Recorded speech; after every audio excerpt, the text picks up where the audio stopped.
ರಾಧಿಕಾ ಪಂಡಿತಕ ಮತ್ತು ಅಮೂಲ್ಯ ಅವ್ರ ಜೊತೆ ವರ್ಕ್ ಮಾಡಿಲ್ಲ ನಾನು, ಬಟ್ ಸ್ಟಿಲ್ ಅವರ ಒಂದು ಸಕ್ಸಸ್ ಪೀಕಲ್ಲಿದ್ದಾಗ ಎಷ್ಟು ಚೆನ್ನಾಗಿ ಅವ್ರು ಸ್ಟಾರ್ಡಮ್ನ ಹ್ಯಾಂಡಲ್ ಮಾಡಿದ್ದಾರೆ, ಅವ್ರ ಪರ್ಸನಲ್ ವಿಷಯಗಳನ್ನ ಎಷ್ಟು ಚೆನ್ನಾಗಿ ಹ್ಯಾಂಡಲ್ ಮಾಡಿದ್ದಾರೆ. ಅದನ್ನ ನೋಡಿದಾಗ ಹೀರೋಯಿನ್ಸ್ ಆದಮೇಲೆ ಅದೊಂದು ಸ್ಟಾರ್ಡಮ್ ಅನ್ನೋದನ್ನ ಹೆಂಗೆ ಮೇಂಟೈನ್ ಮಾಡ್ತಾ ಇದ್ದಾರೆ ಅನ್ನೋದಕ್ಕೆ always take them as inspiration. ಎಷ್ಟು ಚೆನ್ನಾಗಿ ಇದು ಮಾಡ್ಕೊಂಡು ಹೋಗ್ತಾರೆ ಅಂತ. ಆ್ಯಂಡ್ ಅಮೂಲ್ಯ ಅಕ್ಕ ನಂಗೆ ತುಂಬ ಇಷ್ಟ. ಎಲ್ಲರೂ ನನಗೆ ಆಲ್ಮೋಸ್ಟ್ ಹೇಳೋದು, ನೀನು ಸ್ವಲ್ಪ ಅಮೂಲ್ಯ ಥರನೇ ಇದೆಯಾ ಹಂಗೆ ಹಿಂಗೆ ಅಂತ ಹೇಳ್ತಾರೆ. ಸೊ ಅವರಿಬ್ಬರು ನಂಗೆ ತುಂಬ ಇಷ್ಟ. ಇನ್ನು ಅದಿತಿ ಅಕ್ಕ ಹೇಳ್ದಂಗೆ she was very much guiding ಎಲ್ಲದರಲ್ಲೂ, ಹಿಂಗಿರಬೇಕು ಹಂಗಿರಬೇಕು ಅಂತ. ಆ್ಯಂಡ್ ಅವ್ರ ಕೆರಿಯರ್ನ ಕೂಡ ಅಷ್ಟೇ ಚೆನ್ನಾಗಿ ತೊಗೊಂಡು ಹೋದರು. ಸೊ ಇವ್ರು 3 ಜನ ಅವ್ರು ಹ್ಯಾಂಡಲ್ ಮಾಡಿದಂಥ ರೀತಿ ನನಗೆ ಇಷ್ಟ ಆಗುತ್ತೆ, ಇನ್ಸ್ಪೈರ್ ಅನ್ಸುತ್ತೆ. ಓಕೆ, ನಾವು ರಾಧಿಕಾ ಅವ್ರ ಬಗ್ಗೆ ಮಾತಾಡ್ತಾ ಇದ್ದಾಗ ಯಶ್ ಬಾಸ್ ಬಗ್ಗೆ ಮಾತಾಡೋಕ್ಕಾಗದೇ ಇರುತ್ತೆ. ಹೌದು, ಅಫ್ಕೋರ್ಸ್ ಯಶ್ ಸರ್ದು ಹೇಳಬೇಕು ಅಂದರೆ, ನಾನು ರತ್ನನ್ ಪ್ರಪಂಚ ಅಂತ ಮೂವಿ ಮಾಡಿದೆ ಧನಂಜಯ್ ಸರ್ ಜೊತೆ.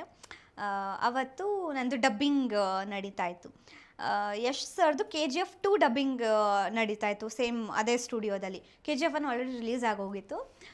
ಡಬ್ಬಿಂಗ್ ಮಾಡ್ಬೇಕಾದ್ರೆ ಇಮಿಡಿಯೇಟಾಗಿ ಸ್ಟಾಪ್ ಮಾಡಿಬಿಟ್ರು. ಒಂದು ನಿಮಿಷ ಅಂದ್ಕೊಂಡು ಏನಾಯಿತು ಅಂದ್ಕೊಂಡು ನಿಂತಾಗ, ಇಲ್ಲ ನೀವು ಬರಬೇಕಂತೆ ಆಚೆ, ಡಬ್ಬಿಂಗ್ ಬೇರೆಯವ್ರದ್ದು ನಡೆಯುತ್ತೆ ಇವಾಗ ಅಂದರು.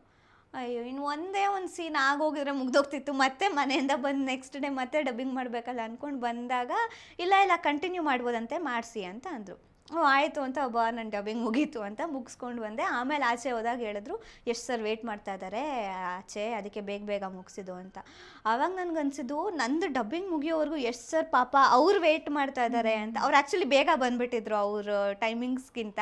ಪಾಪ ಅವ್ರು ಒಬ್ರದ್ದು ನಡೀತಾ ಇದೆ ಅಂದಾಗ, ಮಗು ಅಲ್ಲಿ ಡಬ್ ಮಾಡ್ತಾ ಇದೆ ಅಂದಾಗ ಅವರು ಅಲ್ಲೇ ವೇಟ್ ಮಾಡಿ, ನಾನು ತಿಂಡಿಗೆ ಹೋದೆ, ಇನ್ನೇನು ತಿಂಡಿ ಮುಗಿಸ್ಕೊಂಡೆ ಡಬ್ಬಿಂಗ್ ಹೋಗೋಣ ಅಂತ ಅವರು ತಿಂಡಿಗೆ ಬಂದರು. ನನಗೆ ಅವಾಗ KGF ರಿಲೀಸ್ ಆಗಿ ಅದೊಂದು ದೊಡ್ಡ ಹೈಪೇ ಕ್ರಿಯೇಟ್ ಆಗೋಗಿತ್ತು KGF 1ಗೆ. ಅವ್ರನ್ನ ಆ ಗೆಟಪ್ಪಲ್ಲಿ ಆ ಲುಕ್ಕಲ್ಲಿ ನೋಡಿದಾಗ ಅಂದರೆ ಸಡನ್ನಾಗಿ ನನಗೆ ಶಾಕೇ ಆಗೋಯ್ತು. ಇಷ್ಟು ನಮ್ಮ ಜೊತೆ ಬಂದು ತಿಂಡಿ ಮಾಡ್ತಾರೆ ಇವಾಗ ಇವರು ಅಂತ. ನಮ್ಮ ಜೊತೆನೇ ಕೂತ್ಕೊಂಡು ತಿಂಡಿ ಎಲ್ಲ ಮಾಡಿ ಮಾತಾಡಿಸಿ, ಯಾವ ಮೂವಿ ಡಬ್ಬಿಂಗು ಏನು ಎತ್ತ ಅಂತೆಲ್ಲ ಕೇಳ್ಕೊಂಡ್ರು. ಅದಾದಮೇಲೆ ತಿಂಡಿ ಎಲ್ಲ ಆದಮೇಲೆ ಒಂದು ಫೋಟೋ ತೊಗೋಬೋದಾ ಅಂತ ಕೇಳಿದಾಗ, ಪಾಪನ ಜೊತೆ ಫೋಟೋ ತೊಗೊಂಡು ನೆಕ್ಸ್ಟ್ ನಾನು ನಿಂತ್ಕೊಂಡಾಗ ನನ್ನ ಜೊತೆನೂ ಫೋಟೋ ತೊಗೋಬೇಕಾದ್ರೆ ನಮ್ಮ phone actually photo Prashanth Neel sir click ಮಾಡಿರೋದು. ಅದನ್ನು ಪೋಸ್ಟ್ ಮಾಡಿದ್ದಿನ ಫೋಟೋನ ಅವ್ರ ಬರ್ಡೇಗೆ ಯಾವಾಗಲೂ ವಿಶ್ ಮಾಡಿ ಆ ಫೋಟೋನ ಪ್ರಶಾಂತ್ ನೀಲ್ ಸರ್ ಕ್ಲಿಕ್ ಮಾಡಿದ್ದು. So that is also a good memory. ಅಂದರೆ KGF ರಿಲೀಸ್ ಆದಮೇಲೂ ಅವ್ರದ್ದು ಒಂದು ಹೈಪಲ್ಲಿ ಇದ್ದಾಗಲೂ ಅವ್ರು ಎಷ್ಟು ಡೌನ್ ಟು ಅರ್ತ್, ಎಷ್ಟು ಗ್ರೌಂಡೆಡ್ ಆಗಿ ಇದ್ರು, ಎಷ್ಟು ಗ್ರೌಂಡೆಡ್ ಆಗಿ ಎಲ್ಲರೂ ಮಾತಾಡ್ಸಿದ್ರು. ಅಲ್ಲಿರೋರೆಲ್ಲ ಬಡಿಸೋರು, ತಿಂಡಿ ಕೊಡೋರು ಎಲ್ಲರೂ ಎಷ್ಟು ಚೆನ್ನಾಗಿ ಮಾತಾಡ್ಸ್ಕೊಂಬಂದ್ರು. ಖುಷಿ ಆಯ್ತು ಅದನ್ನು ನೋಡಿ.